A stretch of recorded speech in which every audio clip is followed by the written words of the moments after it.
Space. Reality. It's more than a linear path.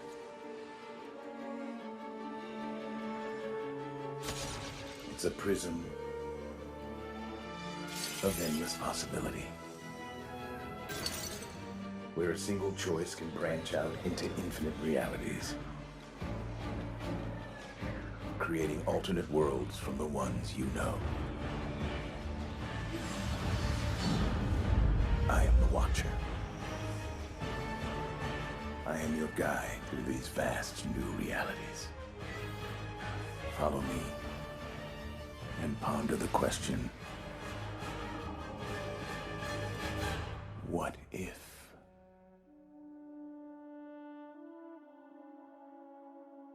A Ravenger never flies solo. A Ravenger never flies solo. Hey guys, how you doing? Welcome back to the channel. And this is my thoughts on the What If series with Starlord and TChalla. Now, this one was really interesting. And I say interesting because the first episode with Captain Carter was pretty much a mirror of the first Avenger. Pretty much the same scenes, just with different faces. So it was easy for me to break that down and talk about how the main characters were affected, a few of the other butterfly effects which I spoke about. In this, not really much the same. This is completely different. It isn't one in, one out. It's a total rewritten change of the philosophy of the characters. Now, that is because both characters are different. So we could talk about how Captain America, the first Avengers, when they threw the grenade on the floor and Steve Rogers ran to dive over it, Peggy was actually running behind him to do the same thing. So both characters were practically the same in terms of their ethics and the way that they wanted to help people, their bravery, their courage. This is not exactly the same as that. This is completely different. Some might look at it as to say that Starlord, well, if you think about Booster Gold and a few of the other characters in the DC universe, Peter Quill is kind of a douche. It's kind of a little bit of a douche. So in that way, he's brash, he thinks highly of himself, he makes mistakes, he's prone to making bad decisions. That's kind of how Peter Quill is. That's Starlord. That's not TChalla. TChalla is a natural-born leader. He inspires men and women around him.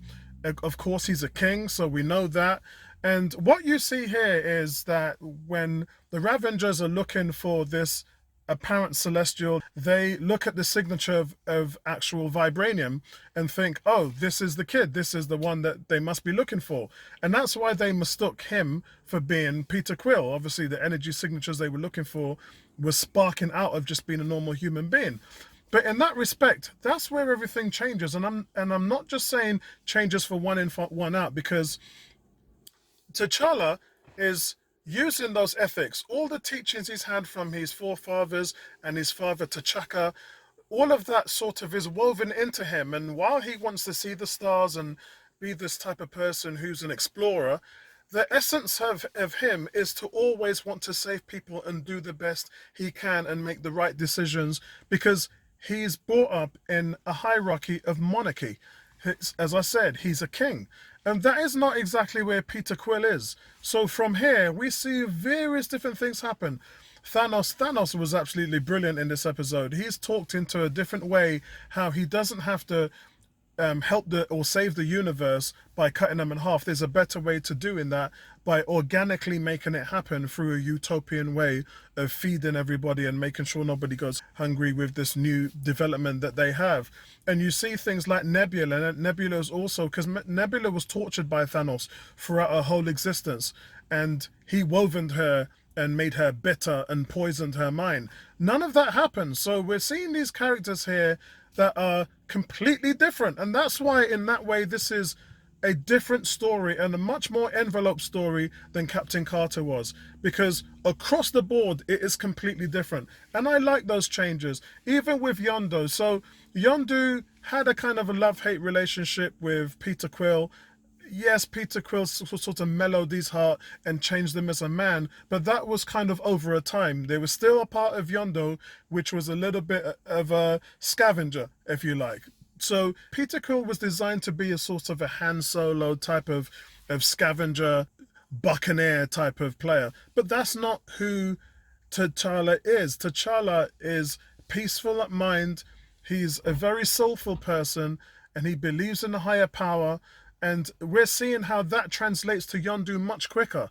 So Yondu sort of falls for him as an adopted son way quicker and way easier than he does with Peter Quill. There's no betraying him in any part of this episode and series.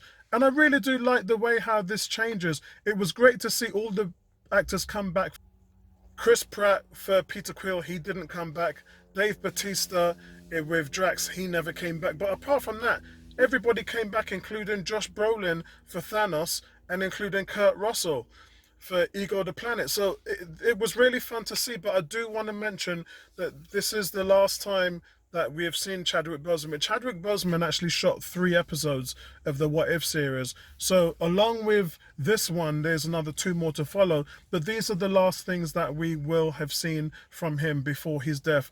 That the fact that he got all of this done, and remember, guys, he shot this when he was seriously ill as well. When he did the last Marvel film, it wasn't so bad because he was sort of in and out and taking a lot of medication.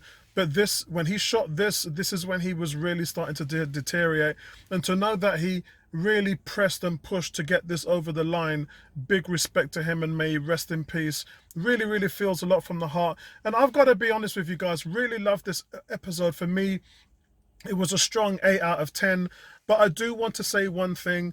The ending, guys, was, again, remember I talked about those butterfly effects. The ending also changes because remember, Ego the Planet wanted to go on a rampage to destroy and take over the universe, and Peter Quill stopped him from doing that.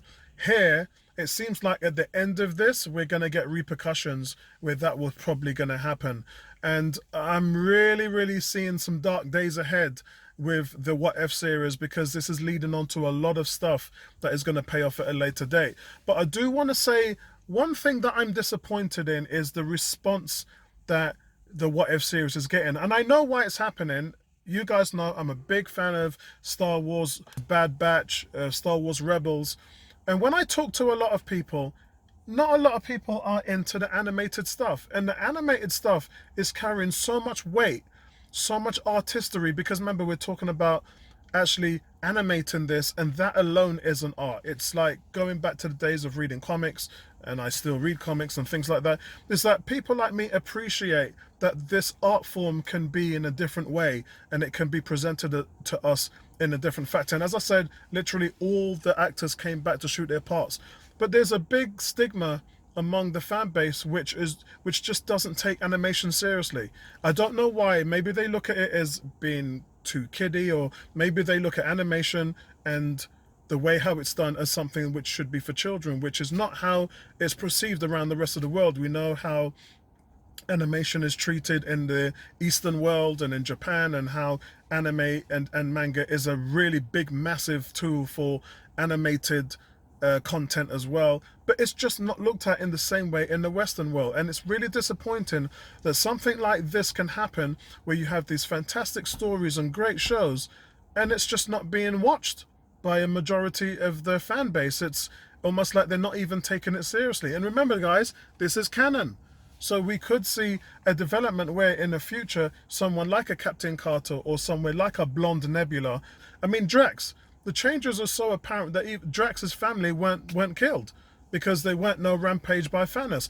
But the one thing that Thanos did say, which I found interesting, was if somebody like me isn't looking for the Infinity Gauntlet, they're not looking for the stones, then that power is going to be sourced by somebody else. And this is where we're getting shots of the trailer where Ultron has been welding the Infinity Gauntlet. Things could turn out worse with Ego the Planet trying to destroy the universe, worse with Ultron using the Infinity Gauntlet, because remember, Thanos thought he was a hero of his own story. He thought he was actually helping people.